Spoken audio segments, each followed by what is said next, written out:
नमस्कार,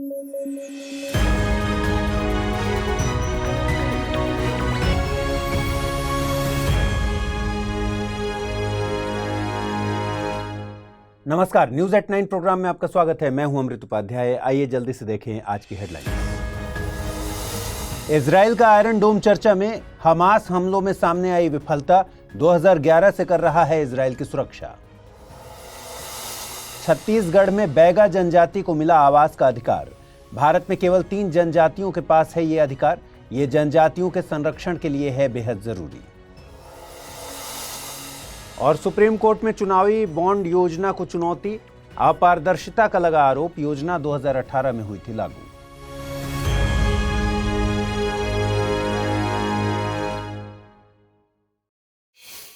चलिए खबरों की शुरुआत करें। हमला हमास करे या हिजबुल्लाह, इजराइल के आयरन डोम की चर्चा हमेशा होती है। कुछ दिनों पहले हमास ने इजराइल पर करीब 7,000 से ज्यादा मिसाइलें दागी थीं, लेकिन कुछ ही अपने निशाने पर गिरी, क्योंकि इजराइल के पास दुनिया का सबसे खतरनाक और मजबूत सुरक्षा कवच है, जिसका नाम है आयरन डोम। हालांकि इस बार आयरन डोम की विफलता की बात सामने आई है। चलिए समझते हैं कि आयरन डोम क्यों विफल रहा।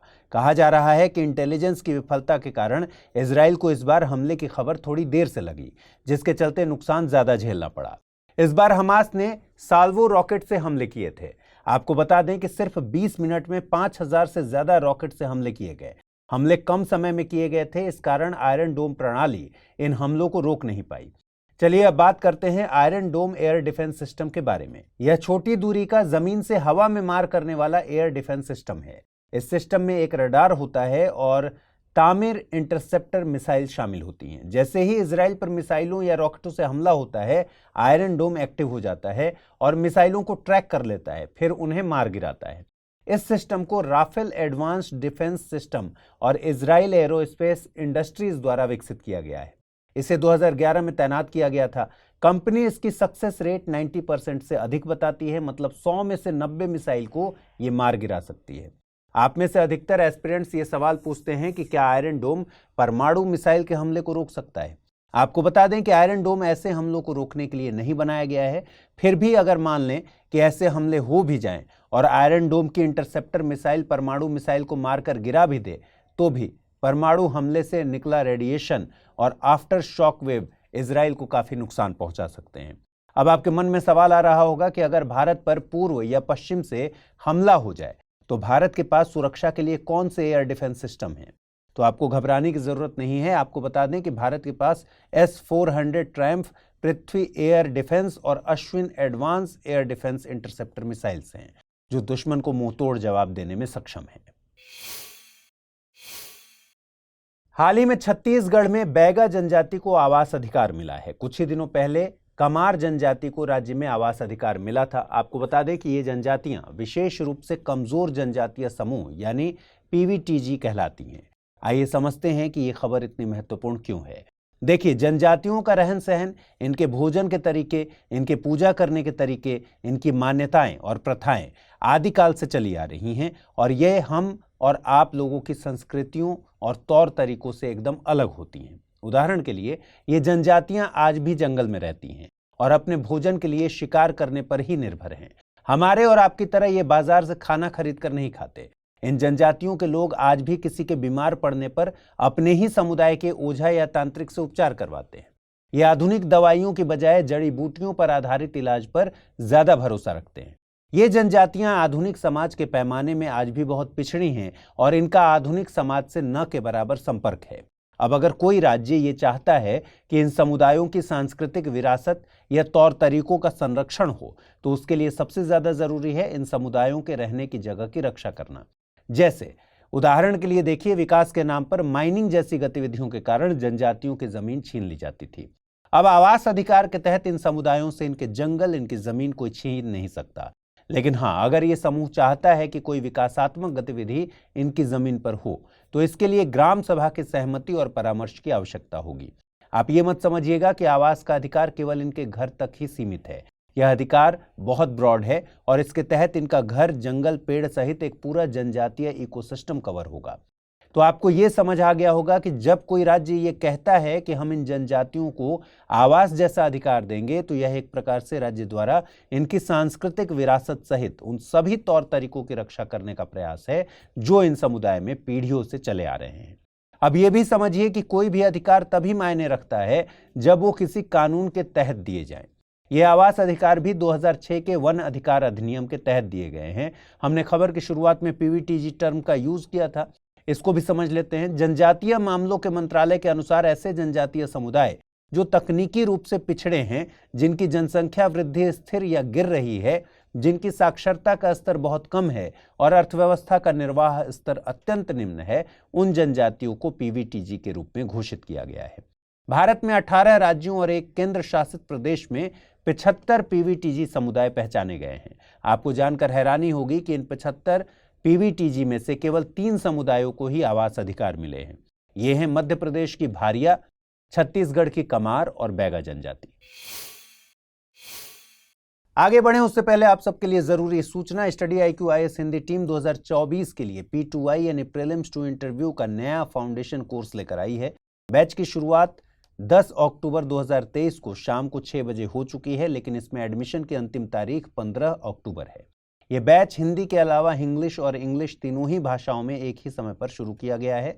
P2I न्यू फाउंडेशन कोर्स में एक नया फीचर ऐड किया गया है। आप इसे 3 कैटेगरी सिल्वर, गोल्ड और प्लैटिनम में खरीद सकते हैं। सिल्वर कैटेगरी में कोर्स की वैधता 18 महीने, गोल्ड में 30 महीने और प्लैटिनम में 42 महीने तक रहेगी। कोर्स में डिस्काउंट हासिल करने के लिए आपको अमृत लाइव कोड यूज करना होगा। कोर्स के प्राइस 23,999 रुपए से शुरू हो रहे हैं।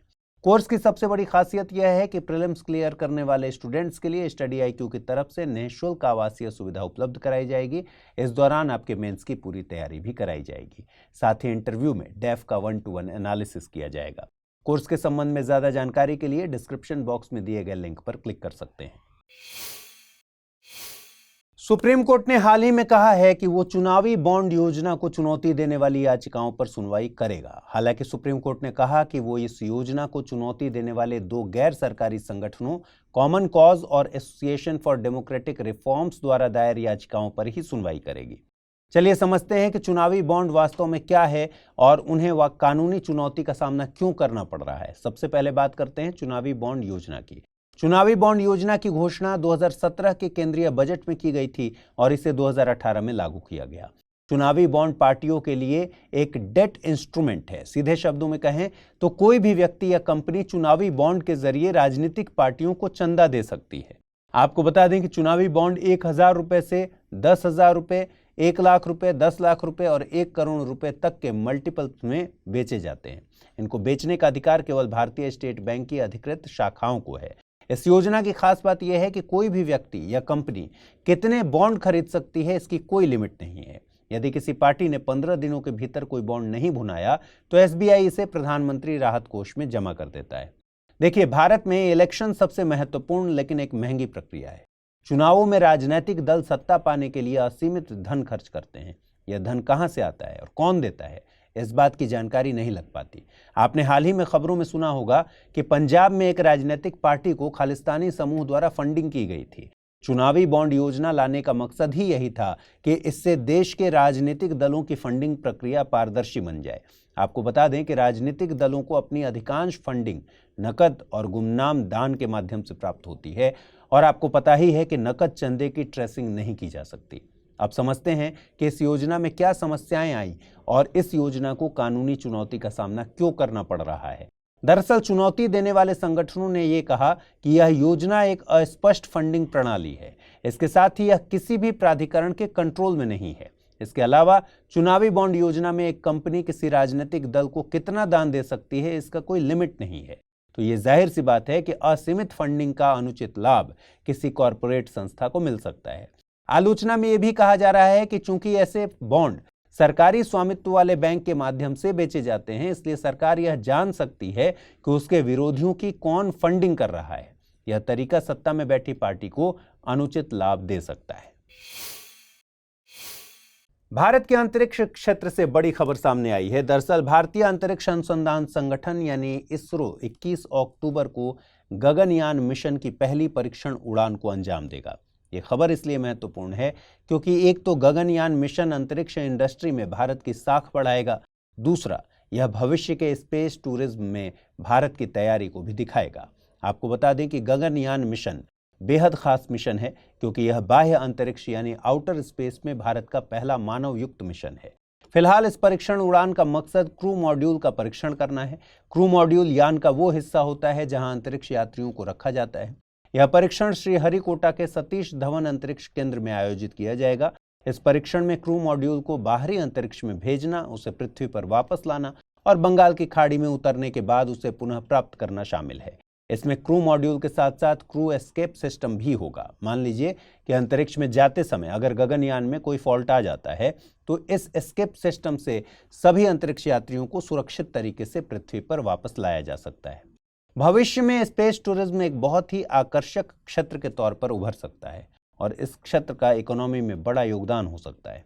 भविष्य में कोई भी व्यक्ति स्पेस में जा सकेगा। ऐसे में स्पेस टूरिस्ट को बिना किसी नुकसान के अंतरिक्ष भेजना और अंतरिक्ष से वापस लाना बहुत महत्वपूर्ण है।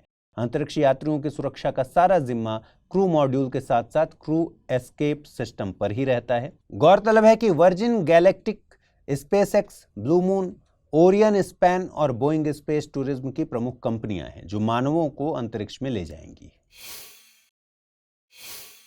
आइए अब जल्दी से देखें आज के रैपिड न्यूज में क्या है खास। केंद्रीय मंत्रिमंडल ने एक स्वायत्त संगठन मेरा युवा भारत की स्थापना को मंजूरी दी है। यह पहल युवाओं के समग्र विकास के लिए टेक्नोलॉजी का उपयोग करने और उन्हें सभी सरकारी क्षेत्रों में समान अवसर देने के लिए डिजाइन की गई है। हाल ही में IMF ने इस वित्तीय वर्ष के लिए भारत की आर्थिक वृद्धि की भविष्यवाणी 6.1% से बढ़ाकर 6.3% कर दी है। वहीं इसके विपरीत वैश्विक वृद्धि दर का अनुमान घटाकर 3% कर दिया है। 11 अक्टूबर को अंतर्राष्ट्रीय बालिका दिवस मनाया जाता है जो दुनिया भर में बालिकाओं के सामने आने वाली चुनौतियों पर जोर देने के लिए समर्पित दिन है। इस वर्ष की theme invest in girls rights our leadership our well being रखी गई है। केंद्रीय मंत्री श्री अनुराग ठाकुर ने एनिमेटेड सीरीज KTB भारत हैं हम का ट्रेलर लॉन्च किया। यह सीरीज 1500 से 1947 तक भारत के स्वतंत्रता आंदोलन की कहानियां बताती है। सीरीज को 12 भारतीय भाषाओं सहित 7 अंतर्राष्ट्रीय भाषाओं में डब किया जाएगा। प्रधानमंत्री ने लोकनायक जयप्रकाश नारायण और भारत रत्न नानाजी देशमुख दोनों की जयंती पर उन्हें श्रद्धांजलि दी और साथ ही भारतीय लोकतंत्र में उनके महत्वपूर्ण योगदान की सराहना की। आइए अब जल्दी से देखें आज के बुलेटिन पर आधारित क्या सवाल बन सकते हैं। पहला सवाल है, चुनावी बॉन्ड योजना की शुरुआत कब हुई थी? 2017, 2018, 2014 या फिर 2019? अगला प्रश्न है, निम्नलिखित में से किन जनजातियों को आवास अधिकार नहीं मिले हैं? सहरिया, भारिया, कमार, बैगा। आइए देखते हैं पिछले बुलेटिन पर आधारित क्या प्रश्न मैंने पूछे थे और उनके सही जवाब क्या है। पहला प्रश्न था, निम्न देशों में कौन हिंद महासागर रिम एसोसिएशन के सदस्य देश हैं? ऑस्ट्रेलिया, भारत, इंडोनेशिया, ईरान, संयुक्त अरब अमीरात, France. Australia, Bangladesh, Bharat, Iraq, Iran, France. Australia, Bangladesh, Bharat, चीन, ईरान, थाईलैंड, संयुक्त अरब अमीरात और फ्रांस। या फिर ऑस्ट्रेलिया, जापान, भारत, ईरान, मिस्र, दक्षिण कोरिया, तुर्की। सही उत्तर है इसका ऑप्शन ए। अगला प्रश्न मैंने पूछा था, बीमा वाहकों से संबंधित निम्नलिखित तथ्यों पर विचार कीजिए। बीमा वाहक शहरी और ग्रामीण क्षेत्रों में कार्य करेंगे। यह एक महिला केंद्रित कार्यबल है। बीमा वाहक बीमा पॉलिसी बेच सकते हैं, KYC कर सकते हैं और बीमा क्लेम की सुविधा प्रदान कर सकते हैं। बीमा वाहकों को बीमा प्रीमियम के अलावा पॉलिसी धारक से कोई शुल्क या शुल्क लेने की अनुमति नहीं होगी। उपर्युक्त कथन या कथनों में से कौन से सही हैं? केवल 2, 3 और 4, केवल 1 और 2, केवल 1 और 3, केवल 1, 3 और 4। इसका सही उत्तर है ऑप्शन ए। तो आज के इस बुलेटिन में फिलहाल इतना ही रखते हैं। कल रात 9 बजे आपसे फिर मुलाकात होगी। अगर आप इस बुलेटिन की PDF चाहते हैं तो अमृत उपाध्याय 007 टेलीग्राम चैनल पर रोजाना इसकी PDF मिलती है। साथ ही आज पूछे गए सवालों का जवाब जरूर कमेंट बॉक्स में दीजिएगा। ख्याल रखिए, ठीक से पढ़ाई कीजिए। नमस्कार।